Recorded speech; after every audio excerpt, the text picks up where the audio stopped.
Okay, Timbalan Pengarah dah request, so kita ready Boleh. Okay, baik, Assalamualaikum warahmatullahi wabarakatuh semua dan selamat tengah hari kepada Cikgu Julius Masandan. Cikgu boleh dengar suara saya, Cikgu?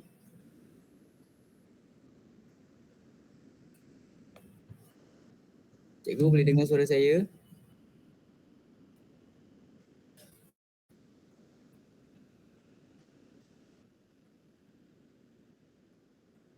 Oh, sekejap. Cikgu tengah setting.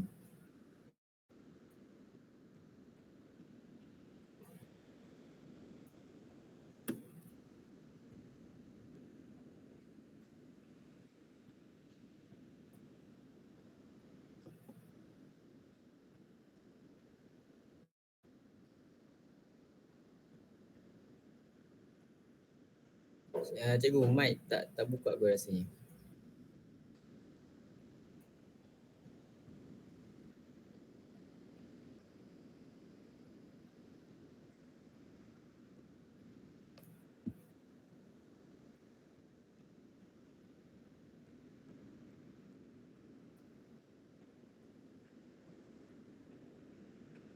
Okey ke, Cikgu?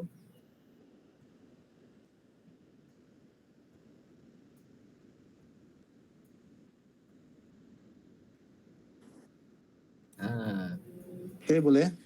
Alright. Okey, baik. Terima kasih Cikgu. Pertama sekali saya nak ucapkan terima kasih kepada Cikgu Julius kerana sanggup untuk hadir. Kami terhutang budilah kepada Cikgu kerana sanggup seorang Timbalan Pengarah Akademik sanggup untuk bersama-sama dengan kami pada hari ini. Jadi Cikgu, untuk sesi kita hari ini saya rasa sesi yang santai sahaja, sesi temu bual yang biasa sahaja. Cuma saya ceritakan sikitlah kenapa kami buat sesi temu bual ni. Kami sebenarnya Cikgu yang merupakan pelajar daripada Fakulti Pendidikan Teknikal dan Vocational FATV. Kami dalam subjek pengurusan pendidikan. Jadi antara salah satu assignment yang kami perlu buat adalah untuk menemuduga seorang ketua ataupun pemimpin di sebuah institusi TVET yang untuk kami tahulah apa pendapat ataupun pandangan cikgu berkaitan dengan isu yang kita akan bincangkan sebentar lagi. Dan tajuk kita saya rasa cukup menarik cikgu untuk kita temu bual kita pada hari ini, iaitu kerangka masa depan AI dalam institusi TVET. Okey cikgu, jadi sebelum kita pergi lebih jauh cikgu, saya kenalkan diri saya. Nama saya Mahathir bin Muhammad Akhar, merupakan pelajar daripada Fakulti FATV lah. Dan juga bersama-sama dengan saya rakan-rakan kumpulan saya. Yang pertama yang saya kira orang yang approach cikgu iaitu saudara Azizi Aryansyah. Azizi boleh buka? Selamat tengah hari cikgu. Jadi saudara Azizi. Kemudian kita ada saudari Imelda. Selamat tengah hari cikgu. Okay, kemudian kita ada Ahmad Ar-Rifai.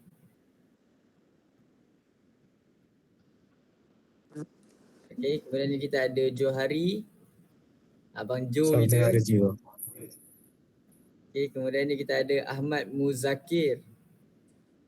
Selamat pagi cikgu. Okay, yang ketujuh kita ada Muhammad Harid. Salam sejahtera cikgu. Dan yang terakhir kita ada Muhammad Firdaus. Selamat sejahtera cikgu, selamat tengah hari. Jadi ini adalah 8 ahli kumpulan kami yang akan bersama-sama kami lah. Tapi yang akan tanya soalan saya hari ini. Yang lain-lain ni mereka akan catat lah.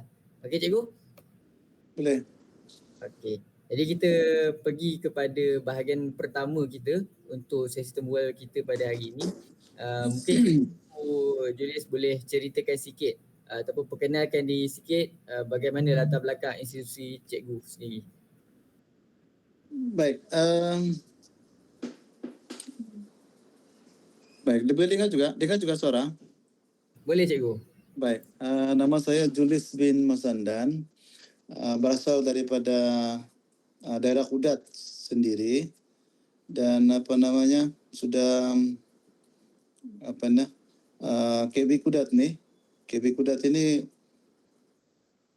sudah bertugas di KB Kudat sejak 2006 sehingga sekarang lah. Dan kalau kita mau lihat KW Kudat ini, KW Kudat dia seluas 44 ekar, 44 ekar, dan dia mula beroperasi dibina pada 1986, 84,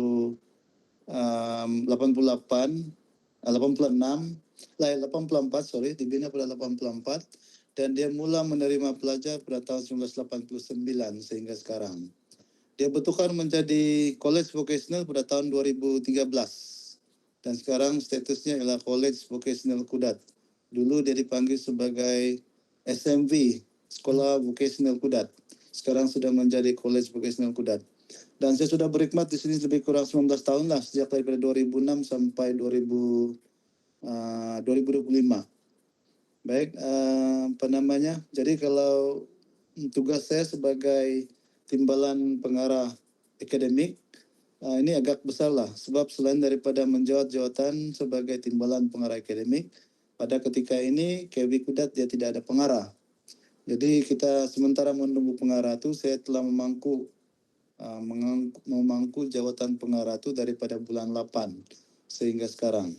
Jadi skop itu lebih luas, dia bukan setekat untuk mengurus sumber manusia, tapi dia juga mengurus akademik pelajar yang melibatkan pelajar-pelajar kumpulan sijil vocational Malaysia dan juga pelajar-pelajar sijil diploma vocational Malaysia. Jadi banyak perkara yang perlu dijaga. Yang pertama adalah mengurus sumber, itu staff sendiri, kemudian mengurus peningkatan akademik untuk pelajar SBM dan juga diploma, dan juga kita juga mengurus MBOT kan, sama juga macam di college dan university, ada yang MBOT, ada MQA. Tapi kita oleh kena bidang teknologi, kita lebih mengurus kepada MBOT. Dan sekarang ini yang terkini, selain daripada sijil vocational Indonesia kita uruskan, di bawah KPM kita juga uruskan Kopta. Kopta ini di bawah JPK, SKM. Jadi ini perubahan itu menyebabkan banyak persediaan yang perlu dibuat, khususnya berkaitan dengan quality.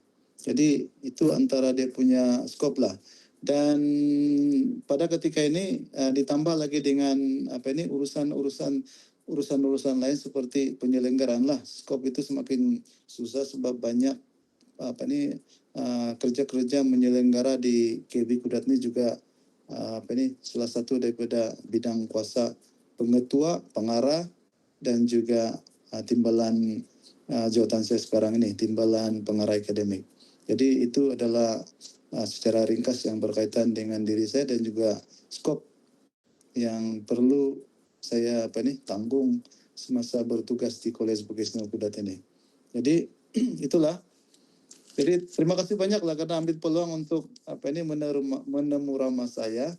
Mudah-mudahan dengan dengan peluang ini dapat bersemuka dengan pelajar-pelajar UTHM, pelajar-pelajar UTHM, dan mudah-mudahan ada input, ada pertukaran yang boleh kita kongsi bersama lah. Jadi itu jelas sedikit daripada saya. Okey, baik. Terima kasih cikgu. 19 tahun cikgu dah berkhidmat. Ya. Wah, dah lama dah ni, orang lama kat Kudat, kat Kunak. Ya. Okey, cikgu, cikgu dah kenalkan diri cikgu berkaitan dengan sekarang ni cikgu berada di memangku jawatan pengarah di KV sana. Jadi kita, maksudnya cikgu ni memang kami tak salah pilih lah, maksudnya kami memilih orang yang tepat lah untuk kami temu bual pada hari ini. Kerana cikgu, hari ini kita nak bercakap tentang satu isu yang berkaitan dengan AI. Macam kerajaan sekarang ni sedang memasarkan negara yang berasaskan kecerdasan buatan ataupun AI.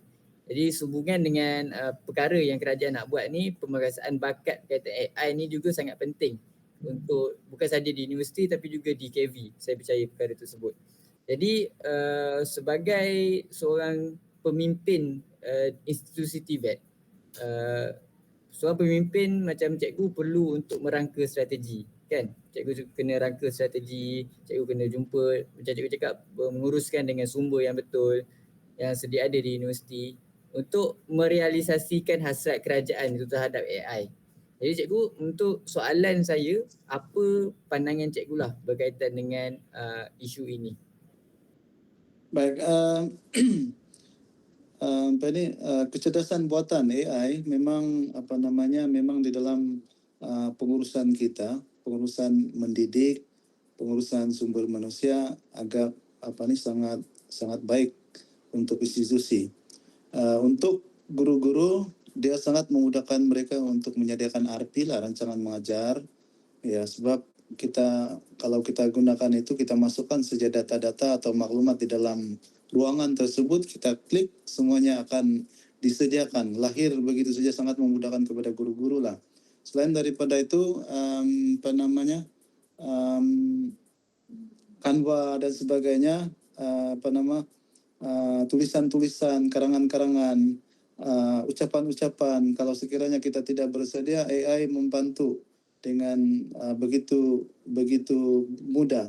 Cumanya mungkin data yang kita dapat itu kita perlu edit lah supaya sesuai dengan keadaan.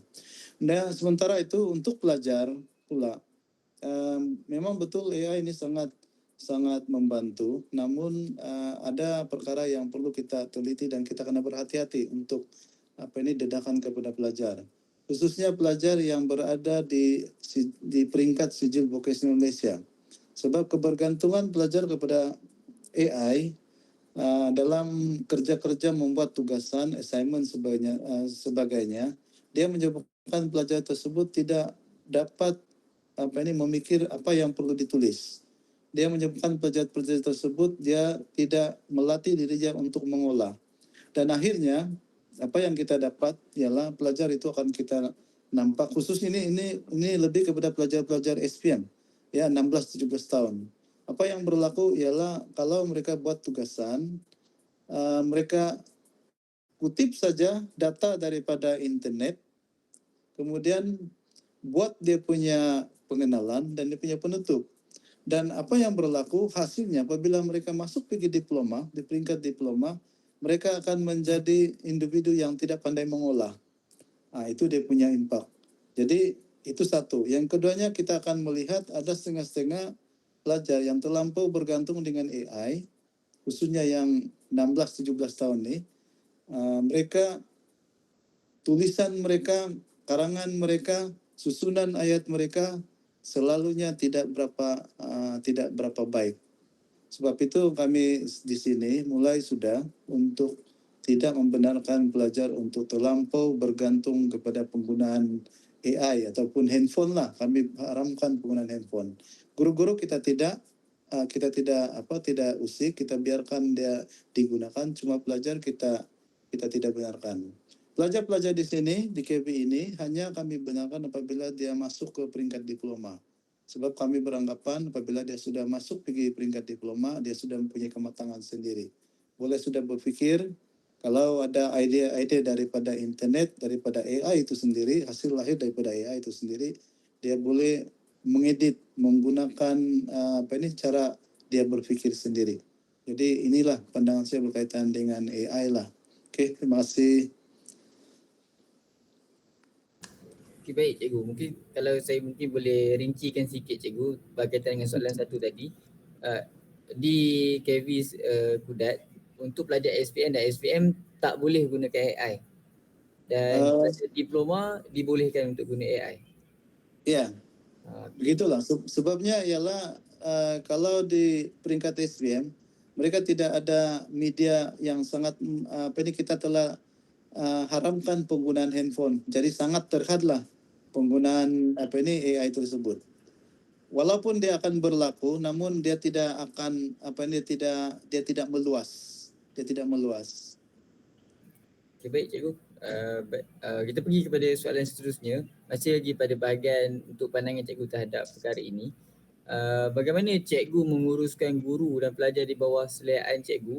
Pertamanya untuk yang pelajar SPM tadi itu tak boleh. Yang keduanya dalam menguruskan cikgu untuk merealisasikan hasrat kerajaan tadi itu, untuk memasarkan, menjadikan negara ni sebagai negara yang ada kecerdasan AI itu diperkasakan. Ada mungkin site cikgu berjumpa dengan kementerian untuk buat something kepada pelajar yang untuk pelajar diploma tadi. Baik, baik, terima kasih. Untuk guru-guru kita sudah mulai daripada awal tahun lagi dengan mendedahkan kepada guru cara penggunaan semua aplikasi yang melibatkan AI. Kita jemput tenaga penceramah yang mahir penggunaan AI untuk pergi ke sekolah dan mengajarlah kita punya guru-guru supaya mereka boleh aplikasikan semua kemudahan-kemudahan AI tersebut dalam pengajaran dan juga dalam tugas-tugas harian mereka sebagai guru. Dan selain daripada itu, kerajaan sendiri sekarang ini, KPM, Kementerian Pendidikan Malaysia, dia menyokong hasrat ini dengan memanggil guru-guru daripada sini 2 orang atau 3 orang untuk dilatih, kemudian pelajar tersebut menjadi jurulatih kepada guru-guru di KB di sekolah. Jadi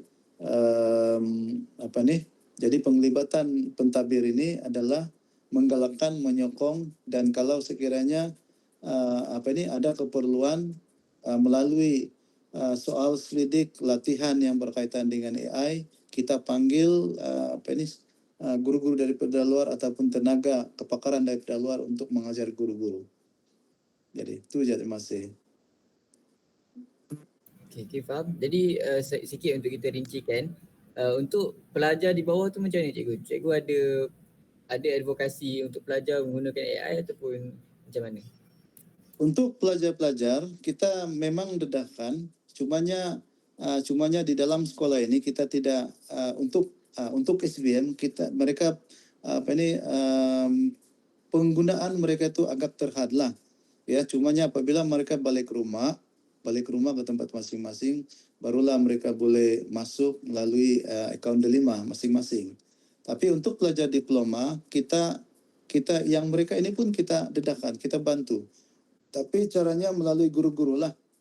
Jadi guru-guru itu sendiri yang sudah pandai menggunakan AI, mereka kongsilah maklumat ataupun apa yang mereka tahu tentang AI ini kepada pelajar. Jadi pelajar bila buat pembentangan lebih cantik, pelajar bila buat tugasan untuk mencantikkan orang punya assignment lebih menarik lah, begitu. Jadi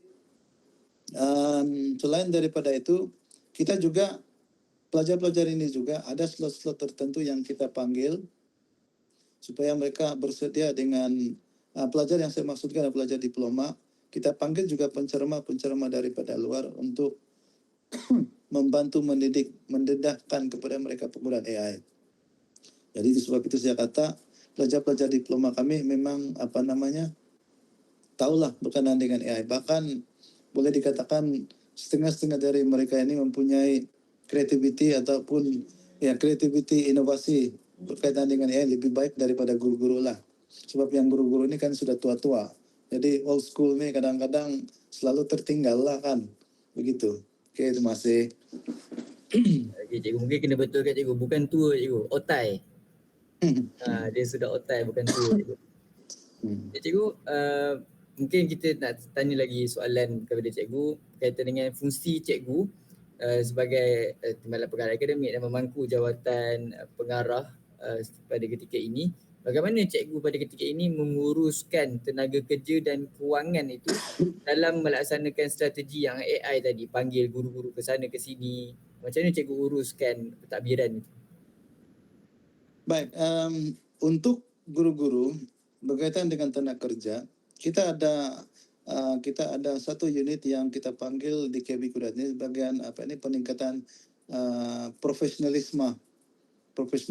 Jadi melalui ketua unit ini atau ketua jabatan bukan ketua unit, dia akan meneliti apa keperluan latihan yang berkaitan dengan AI yang perlu didedahkan ataupun perlu disampaikan kepada guru-guru. Jadi melalui ketua jabatan ini dia akan selaraskan. Jadi semua aktiviti berkaitan dengan AI diselaraskan oleh satu individu. Dan berkaitan dengan bayaran pada penceramah itu kita support. Jadi maksudnya seorang guru ini dia menyelaras dan kita akan support dengan keuangan daripada sekolah. Dan selain daripada itu, kita juga macam yang saya sebutkan tadi, kalau sekiranya kita sentiasa mempunyai jalinan hubungan dengan industri, sebab KB Kudat ini dia tidak lari daripada hubungan. Jadi hubungan industri itu sentiasa ada dengan dan melalui hubungan industri ini tenaga-tenaga kepakaran daripada industri tersebut kadang-kadang datang membuat perkongsian melalui ketua jabatan yang tadi. Jadi itu cara kami menguruslah tenaga kerja.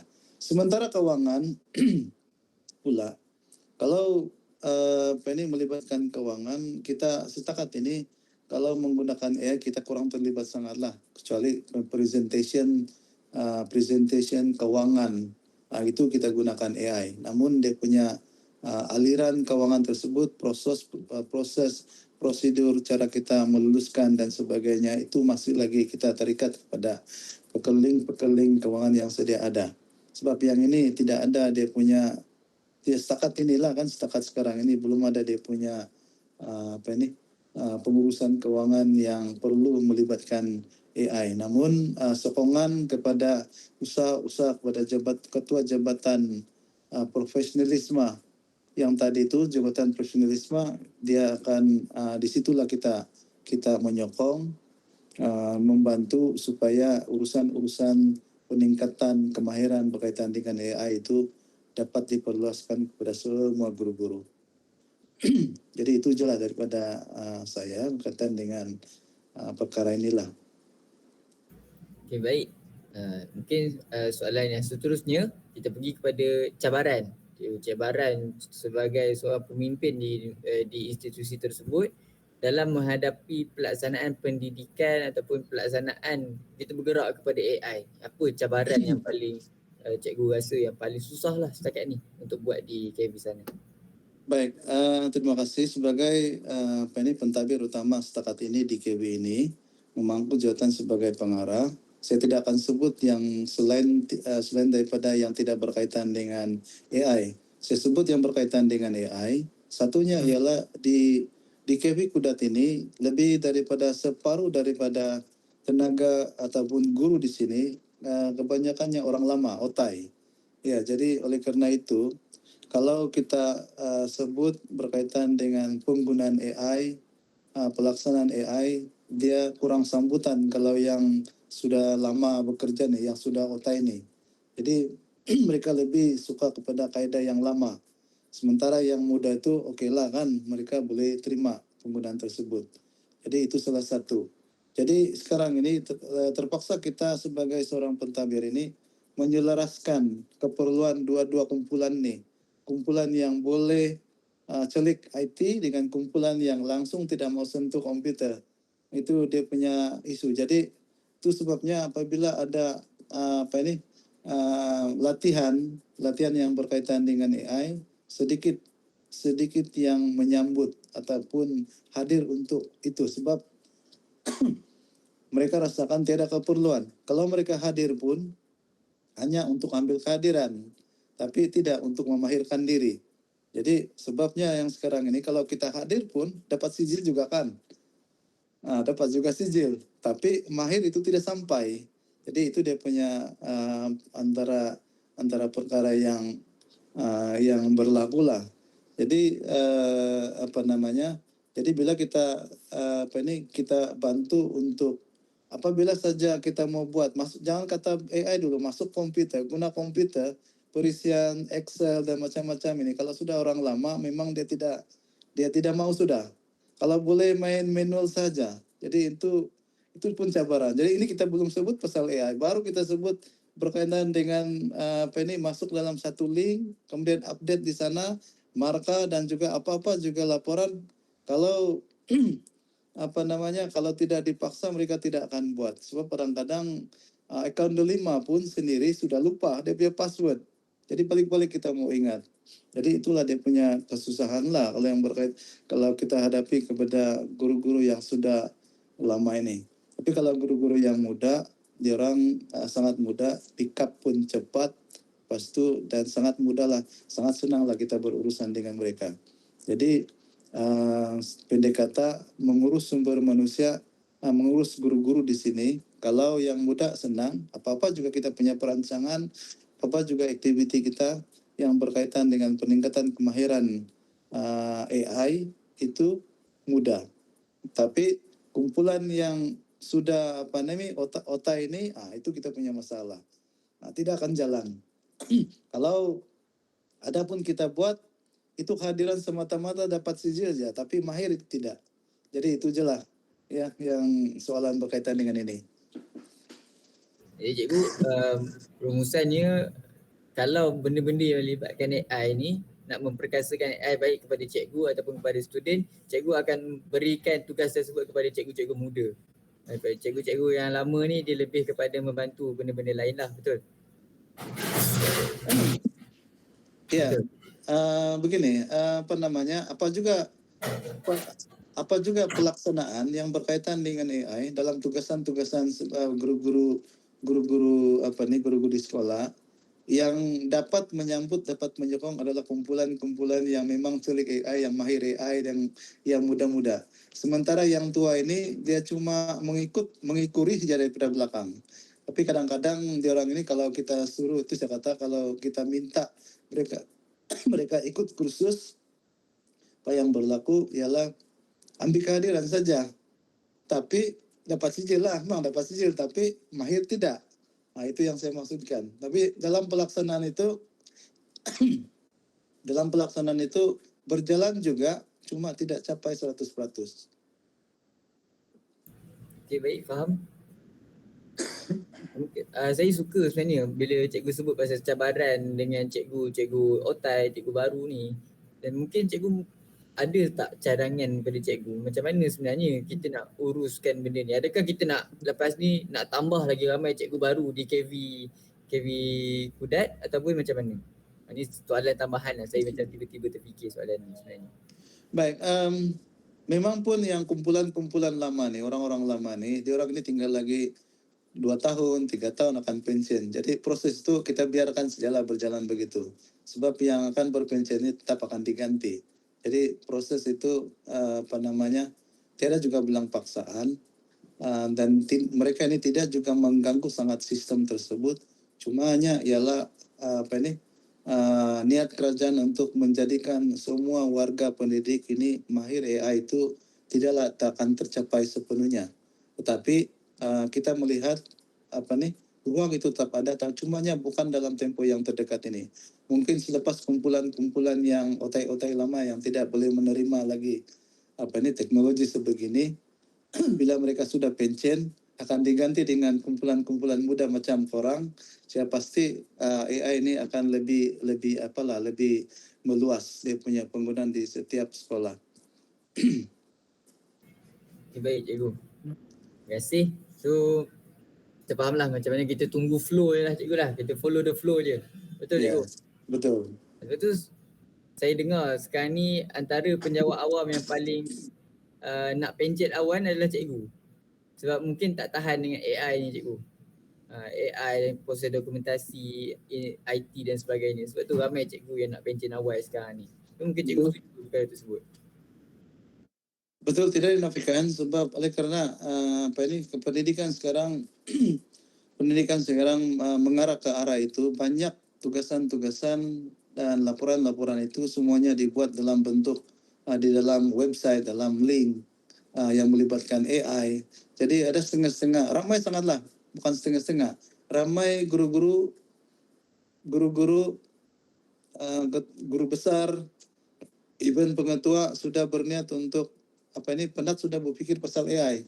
Mereka rasakan lebih baik lagi berehat awal daripada mencampuri urusan tugasan-tugasan yang pelaporan yang melibatkan AI. Jadi itu yang kita nampak tuh. Even di kawasan sini pun kita nampak juga keadaan begitu. Memang betul, memang pasti jelaslah guru-guru yang sudah lama ini memang tidak boleh terima sudah AI.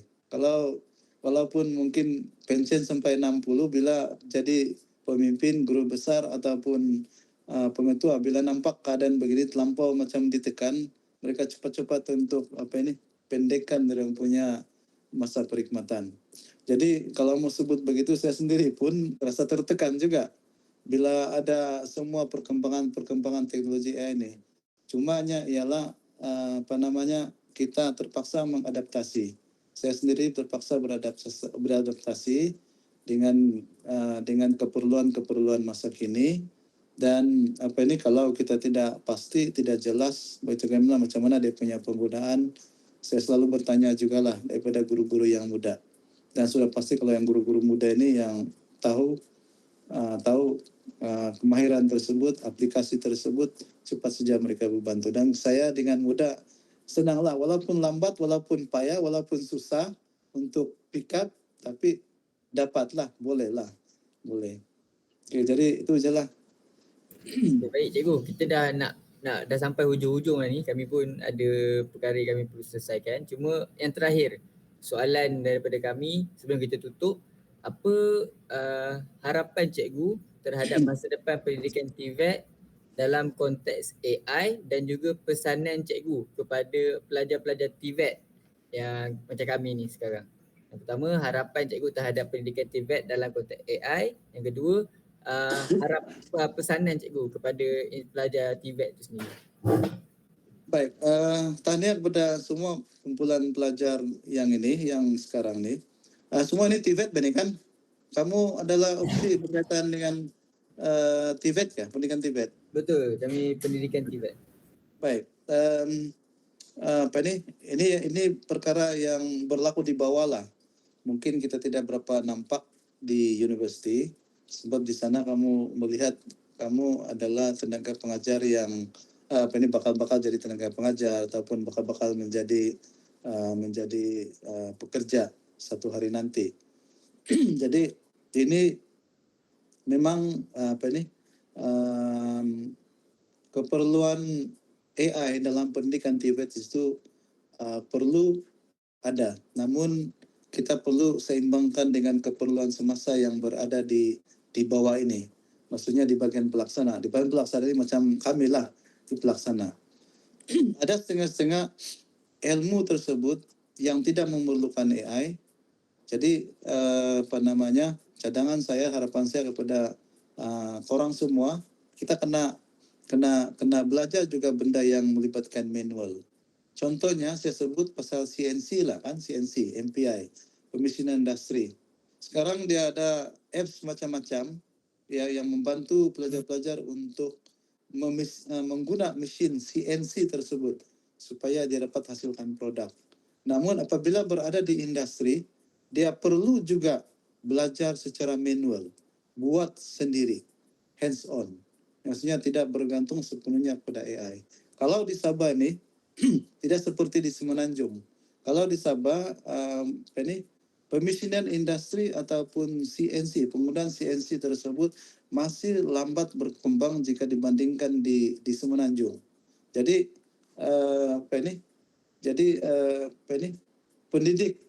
pendidik seperti korang ini, apabila kalau sekiranya berada di Sabah, itu satu cabaran.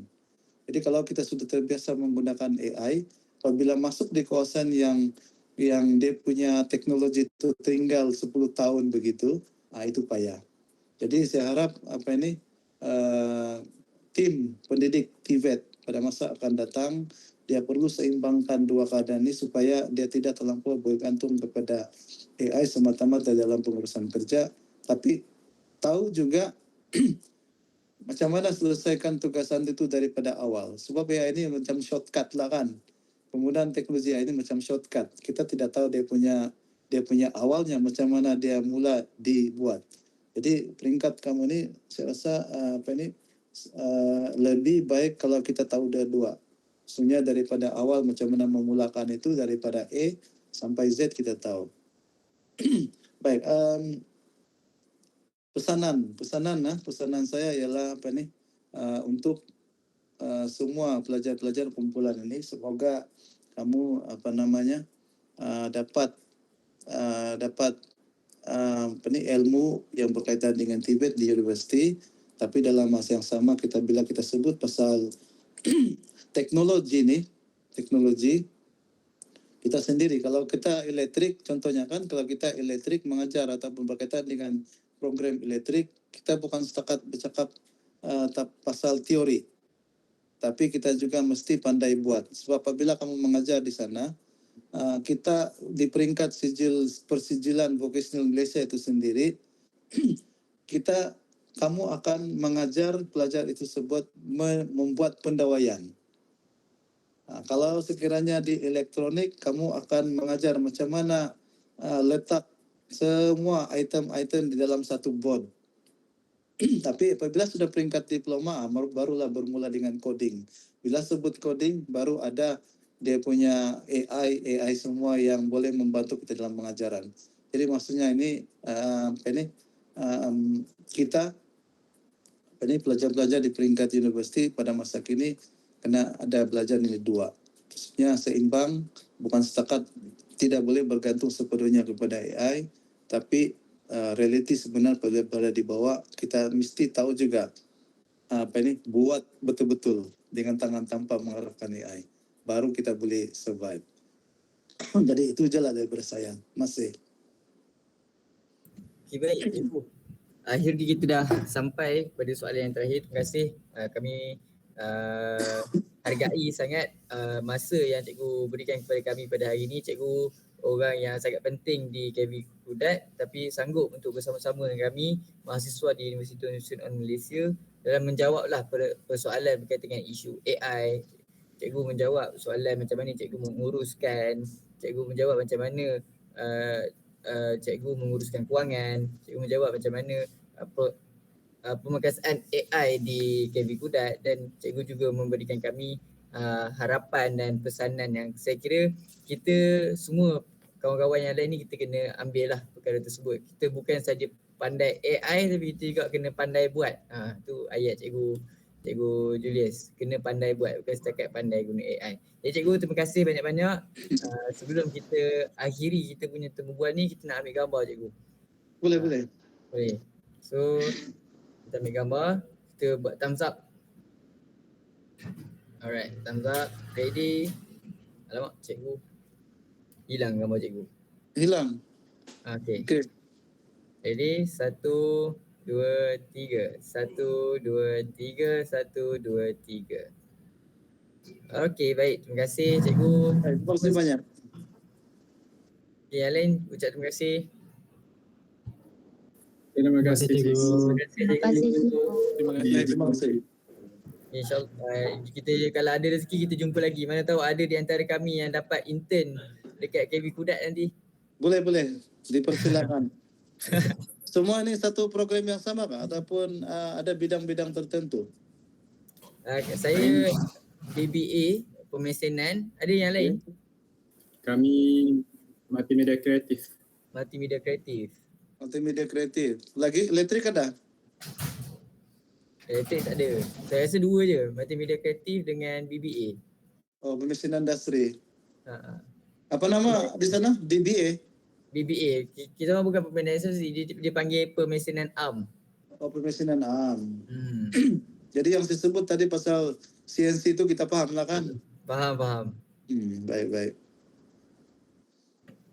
Okay, cikgu, kami minta izin untuk bersurai boleh? Boleh. Jadi terima kasih banyak ya kerana dapat kita bertemu ramah. Okey. Terima kasih Okey, cikgu. masih.